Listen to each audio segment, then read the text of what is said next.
नमस्कार दोस्तों, आज का जो कहानी है ये बात तब की है जब मैं दिल्ली से अपने गांव लौट रहा था। सर्दी की उस रात हवा इतनी ठंडी कि सिर्फ शरीर नहीं रूह तक कांप रही थी। बस पुरानी सीटें फटी हुई खिड़कियों से आती हवा सीटी मारती हुई और मेरे आसपास लोग या तो सो रहे थे या थकान से खुद को भटकते हुए महसूस कर रहे थे। मैं खिड़की वाली सीट पर बैठा था। बाहर अंधेरा और कोहरे में ढके रास्ते को देख रहा था और तभी एक औरत सफ़ेद साड़ी में खुले बाल बिल्कुल स्थिर सड़क के किनारे खड़ी थी। बस के आगे बढ़ते ही मेरे दिल की धड़कन बढ़ गई। मैं गुजरात में काम करता था और कई सालों बाद अपने गांव लौट रहा था। रास्ता दिल्ली से होकर जाना था क्योंकि वही सबसे सस्ता और सीधा रूट था। ट्रेन की टिकट नहीं मिली तो मजबूरी में बस पकड़नी पड़ी। उस दिन दिसंबर की रात थी। दिल्ली की वो ठंडी सर्द हवा जिसमें सिर्फ शरीर नहीं कांपता बल्कि अंदर तक एक अजीब सा ठंड घुस जाता है। बस कश्मीरी गेट ISBT से निकली थी। रात के करीब 11:30 बज रहे थे। बस पुरानी थी, सीटों के कवर फटे हुए थे। खिड़कियों से ठंडी हवा सीटी मारती हुई अंदर घुस रही थी। ज्यादातर लोग सो रहे थे। कोई मुंह खोलकर खर्राटे ले रहा था, कोई सिर टिकाकर ऐसे बैठा था जैसे जिंदगी से थक चुका हो। मैं खिड़की वाली सीट पर बैठा था और बाहर देख रहा था कि कैसे दिल्ली की रोशनी धीरे धीरे पीछे छूट रही थी और अंधेरा आगे बढ़ता जा रहा था। जब बस NH9 पर पहुंची तो ड्राइवर ने रेडियो बंद कर लिया। बस के अंदर अचानक खामोशी फैल गई।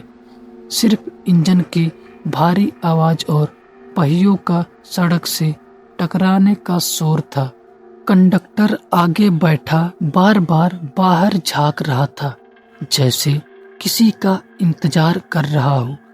मुझे अजीब लगा लेकिन मैंने खुद को समझाया कि शायद थकान की वजह से दिमाग ज्यादा सोच रहा है। जब बस दिल्ली UP बॉर्डर के पास पहुंची तो कोहरा इतना घना हो चुका था कि हेडलाइट की रोशनी भी बस के आगे जाकर मर जाती थी। अचानक बस धीमी हो गई।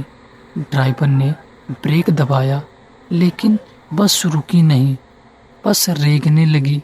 तभी मेरी नज़र सड़क के किनारे खड़ी एक आकृति पर पड़ी।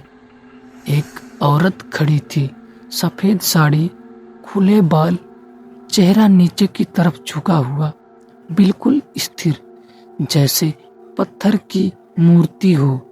इस इलाके में रात को कोई पैदल नहीं चलता। ये बात मुझे भी पता थी। मैंने कंडक्टर को इशारा करके दिखाया। उसने देखा और तुरंत मुंह फेर लिया जैसे उसने कुछ देखा ही नहीं। बस आगे बढ़ गई लेकिन मेरे दिल की धड़कन तेज हो चुकी थी। वो औरत हवा में भी नहीं हिल रही थी। उसके बाल तक स्थिर थे। मन बार बार कह रहा था कि कुछ गलत है, बहुत गलत। थोड़ी देर बाद बस एक सुनसान जगह पर पहुंची। दोनों तरफ अधूरी इमारतें, टूटे हुए स्ट्रीट लाइट, दूर दूर तक कोई रोशनी नहीं।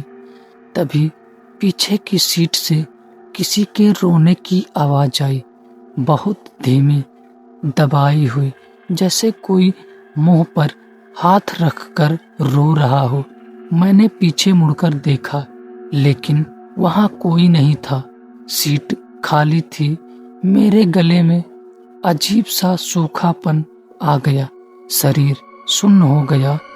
आगे देखा तो ड्राइवर का चेहरा पसीने से भीगा हुआ था, जबकि बाहर भयंकर ठंडी थी। कंडक्टर धीरे धीरे हनुमान चालीसा बुदबुदा रहा था। उसके होठ कांप रहे थे, जैसे वो डर को जोर से दबाने की कोशिश कर रहा हो। अचानक बस फिर धीमी हुई और इस बार वो औरत बस के सामने खड़ी थी। अब उसका चेहरा साफ दिख रहा था। उसकी आंखें खुली थी, लेकिन उनमें कुछ नहीं था, ना सफेद ना पुतली, बस गहराई, जैसे दो खाली गड्ढे। ड्राइवर अचानक चिल्लाया, कोई पीछे मत देखना, कोई खिड़की मत खोलना। बस के अंदर ठंड अचानक बढ़ गई। सांसों से भाप निकलने लगी। किसी ने जोर से चिल्लाने की कोशिश की, लेकिन आवाज गले में ही दब गई। बस झटके से आगे बढ़ी और जब मैंने डरते डरते खिड़की से देखा तो वो औरत सड़क पर नहीं थी। वो बस के साथ साथ चल रही थी, बिना पैरों को हिलाए, जैसे जमीन को छुए बिना सरक रही हो। मेरे कानों में फुसफुसाहट आने लगी, रुक जाओ, बस रुक जाओ। ऐसा लग रहा था जैसे कोई मेरे बिल्कुल कान के पास खड़ा हो। कई मिनटों के बाद बस एक ढाबे पर रुकी। सुबह के करीब 4 बज रहे थे। कोहरा थोड़ा छट चुका था। लोग चुपचाप उतर रहे थे। किसी में बोलने की हिम्मत नहीं थी। ढाबे के बूढ़े मालिक ने हमें देखा और बस इतना पूछा, आज फिर दिख गई? ड्राइवर ने बिना कुछ बोले सिर हिला दिया। तब उसने बताया कि दिल्ली यूपी बॉर्डर के पास 5 साल पहले एक औरत का एक्सीडेंट हुआ था। वो रोज बस से अपने गांव जाती थी। एक रात बस ने ब्रेक नहीं मारा और वहीं उसकी मौत हो गई। तब से कहा जाता है कि वो औरत रात की बसों के सामने दिखाई देती है।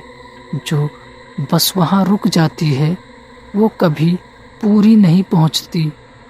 आज भी जब मैं दिल्ली से गुजरता हूँ तो रात की बस नहीं पकड़ता, खिड़की से बाहर नहीं देखता, और अगर कोहरा ज़्यादा हो तो आंखें बंद कर लेता हूँ, क्योंकि मुझे पता है वो अब भी वहीं खड़ी है, दिल्ली रोड पर, आखिरी बस का इंतजार करते हुए। तो दोस्तों, आपको ये कहानी कैसी लगी कमेंट करके बताइएगा, और अगर ये कहानी आपको अच्छी लगी तो हमारे वीडियो को लाइक और हमारे चैनल को सब्सक्राइब जरूर कर लीजिएगा। और दोस्तों, अगर आपके पास किसी टॉपिक से रिलेटेड हॉरर स्टोरी है तो आप हमें कमेंट में दे सकते हैं। मैं उस पर भी हॉरर स्टोरी लाने की पूरी कोशिश करूंगा। तो मिलेंगे कल किसी नेक्स्ट हॉरर स्टोरी के साथ।